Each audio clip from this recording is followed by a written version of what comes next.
Hello friends, welcome to my YouTube channel Abhishek classes.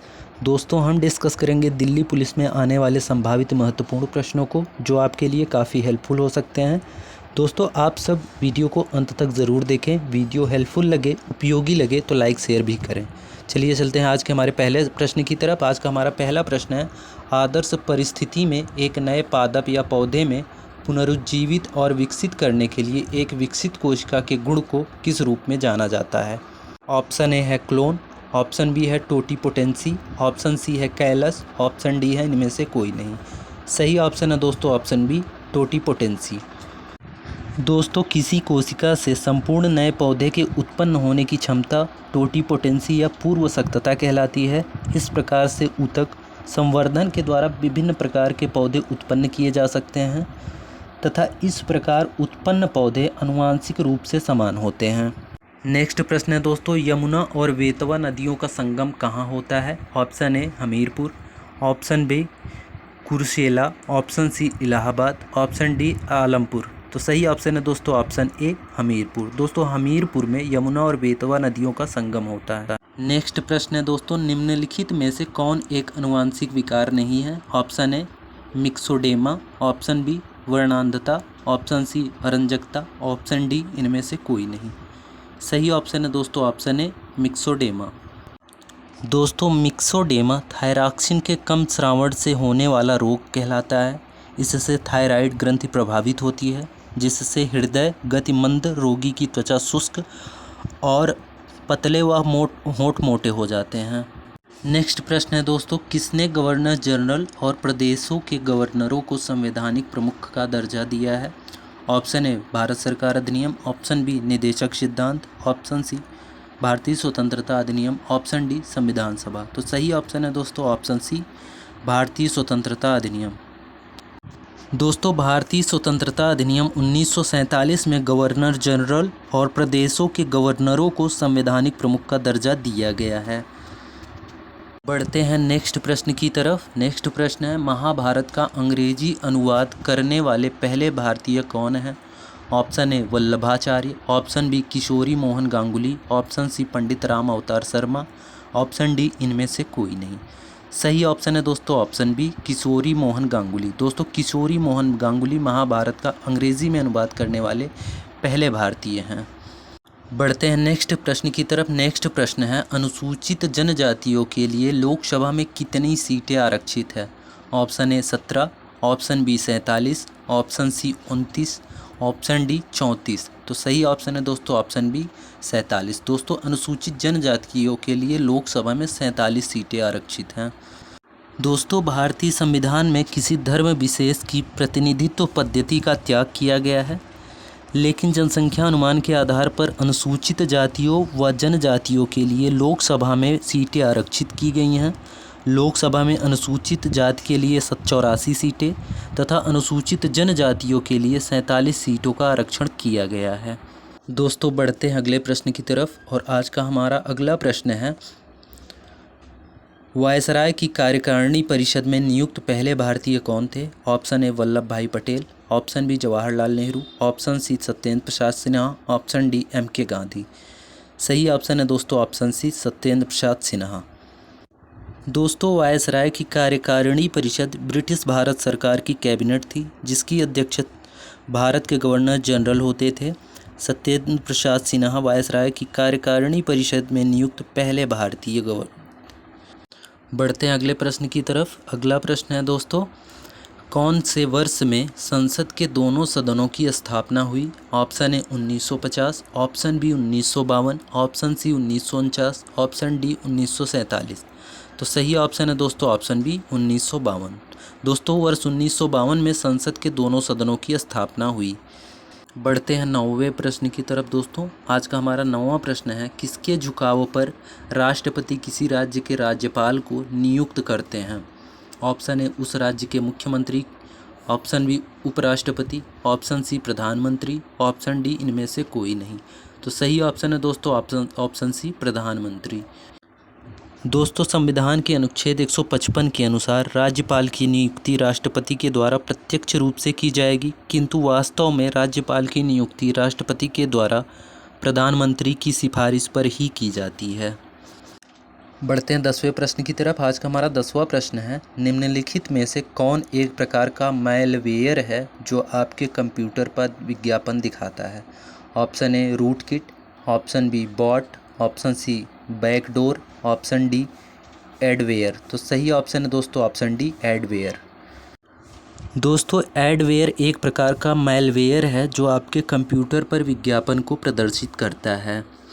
बढ़ते हैं अगले प्रश्न की तरफ दोस्तों। अगला प्रश्न है, भारतीय संविधान का कौन सा अनुच्छेद कहता है संघ के लिए एक संसद होगी जो राष्ट्रपति और 2 सदनों से मिलकर बनेगी जिसके नाम राज्यसभा और लोकसभा होंगे? ऑप्शन ए अनुच्छेद 79, ऑप्शन बी अनुच्छेद 3, ऑप्शन सी अनुच्छेद 9, ऑप्शन डी अनुच्छेद 7। तो सही ऑप्शन है दोस्तों ऑप्शन ए अनुच्छेद 79।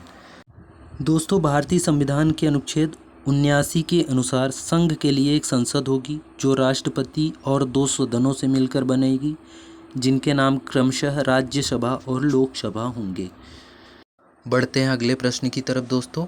और आज का हमारा अगला प्रश्न है, वर्ष 1956 ईस्वी में मुख्यतः किन मानदंडों के आधार पर राज्यों का पुनर्गठन किया गया था? ऑप्शन ए भौगोलिक समानता और संसाधन आवंटन, ऑप्शन बी बाह्य एवं आंतरिक सुरक्षा, ऑप्शन सी भाषागत और सांस्कृतिक एकरूपता, ऑप्शन डी इनमें से कोई नहीं। तो सही ऑप्शन है दोस्तों ऑप्शन सी भाषागत और सांस्कृतिक एकरूपता।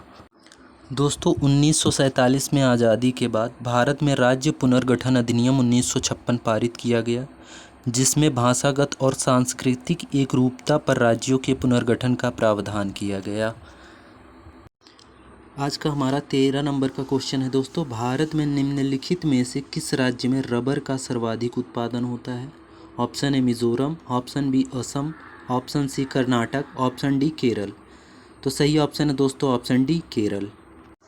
दोस्तों रबर उत्पादन के लिए गर्म एवं नम जलवायु की आवश्यकता होती है। भारत में प्राकृतिक रबर के 4 प्रमुख उत्पादक राज्य हैं। पहले स्थान पर आता है केरल, उसके बाद त्रिपुरा, कर्नाटक, अंत में तमिलनाडु। अगला प्रश्न है दोस्तों, स्वतंत्रता के अधिकार में निहित है? ऑप्शन ए कोई भी पेशा करना, ऑप्शन बी भाषण की स्वतंत्रता, ऑप्शन सी अस्पृश्यता का उन्मूलन, ऑप्शन डी धर्म का पालन एवं प्रचार। तो सही ऑप्शन है दोस्तों ऑप्शन ए और बी, कोई भी पेशा अपनाना, भाषा की स्वतंत्रता के अधिकार में निहित है। दोस्तों भारतीय संविधान के अनुच्छेद 19(1) क में सभी नागरिकों को वाक स्वातंत्र्य और अभिव्यक्ति स्वातंत्र्य का अधिकार प्राप्त है। अनुच्छेद 19 नागरिकों को 6 अधिकारों की गारंटी देता है जिनमें विचार एवं अभिव्यक्ति की स्वतंत्रता, बिना हथियारों के शांतिपूर्वक सम्मेलन, संगठन एवं समिति बनाने का अधिकार, भारत में कहीं भी निर्बाध रूप से घूमने का अधिकार, भारत में कहीं भी बसने का अधिकार, किसी भी पेशे, व्यापार एवं व्यवसाय करने का अधिकार शामिल है। बढ़ते हैं अगले प्रश्न की तरफ दोस्तों। अगला प्रश्न है, द्वितीय विश्व युद्ध के दौरान भारत का वायसराय कौन था? Option A Lord Irwin, option B Lord Reading, option C Lord Linlithgow, option D इनमें से कोई नहीं। तो सही ऑप्शन है दोस्तों ऑप्शन डी। सॉरी फ्रेंड्स, सही ऑप्शन होगा ऑप्शन सी लॉर्ड लिनलिथगो। दोस्तों द्वितीय विश्व युद्ध 1939 से 1945 ईस्वी के मध्य हुआ था। द्वितीय विश्व युद्ध के दौरान भारत का वायसराय लॉर्ड लिनलिथगो 1936 से 1943 ईस्वी तक थे तथा इनके बाद वायसराय लॉर्ड वेवेल 1943 से 1947 तक थे। तो ऑप्शन के हिसाब से सही ऑप्शन होगा ऑप्शन सी। अगला प्रश्न है दोस्तों, निम्नलिखित में से कौन जिंक का अयस्क है? ऑप्शन ए स्फटिक, option B chalcocite, option C sphalerite, option D bornite. तो सही ऑप्शन है दोस्तों ऑप्शन सी स्फेलेराइट। दोस्तों स्फेलेराइट एक खनिज है जो जस्ता अर्थात जिंक का मुख्य अयस्क है। इसमें मुख्य रूप से क्रिस्टलीय रूप में जिंक सल्फाइड होता है। अगला प्रश्न है दोस्तों, एक अखिल भारतीय इस्लामी आंदोलन तहरीके रेशमी रुमाल किस आंदोलन से शुरू हुआ था?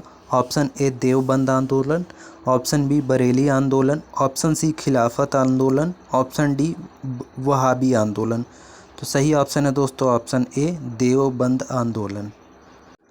दोस्तों, तहरीक-ए-रेशमी रुमाल एक अखिल भारतीय इस्लामी आंदोलन था जो वर्ष 1913 से 1920 के बीच देवबंदी नेताओं द्वारा आयोजित किया गया था। अगला प्रश्न है दोस्तों, निम्नलिखित में से किस राजनेता ने भूदान आंदोलन में सक्रिय भूमिका निभाई थी? Option A Biju Patnaik, option B Jayaprakash Narayan, option C MG. Ramachandran, option D Devilal. तो सही ऑप्शन है दोस्तों ऑप्शन बी जयप्रकाश नारायण। दोस्तों, भूदान आंदोलन विनोबा भावे द्वारा वर्ष 1951 में आरंभ किया गया स्वैच्छिक भू सुधार आंदोलन था। जयप्रकाश नारायण ने भू आंदोलन में सक्रिय भूमिका निभाई। जयप्रकाश भूदान आंदोलन को आर्थिक व सामाजिक क्रांति का गांधीवादी तरीका मानते थे, जिन्होंने उसे नवीन जीवन पद्धति संबंधी सिद्धांत एवं व्यवहार तथा नई सामाजिक दर्शन की संज्ञा दी। अगला प्रश्न है दोस्तों, भारतीय अपराध जांच विभाग CID का जनक किसे माना जाता है? Option A DP Kohli, option B Rai Bahadur Pandit Shambhunath, option C Karamchand Jain, option D Khan Bahadur Kurban Ali Khan. तो सही ऑप्शन है दोस्तों ऑप्शन बी राय बहादुर पंडित शंभूनाथ। दोस्तों, राय बहादुर पंडित शंभूनाथ को भारतीय अपराध जांच विभाग अर्थात CID का जनक माना जाता है। अगला और आज का आखिरी प्रश्न है दोस्तों, निम्नलिखित में से कौन सा विषय समवर्ती सूची के अंतर्गत आता है? ऑप्शन ए भूमि और भवन कर, ऑप्शन बी पथ कर, ऑप्शन सी वन्य पशु एवं पक्षियों की सुरक्षा, ऑप्शन डी डाकघर बचत खाने। तो सही ऑप्शन है दोस्तों ऑप्शन सी वन्य पशु एवं पक्षियों की सुरक्षा। दोस्तों, संविधान ने 7वीं अनुसूची में केंद्र एवं राज्य के बीच विधायी विषयों के संबंध में त्रिस्तरीय व्यवस्था की है, जिनमें संघ सूची, राज्य सूची और समवर्ती सूची हैं। ऑप्शन के आधार पर भूमि और भवन पर कर, पथ कर राज्य सूची के अंतर्गत हैं। वन्य पशु एवं पक्षियों पर की सुरक्षा समवर्ती सूची का विषय है। डाकघर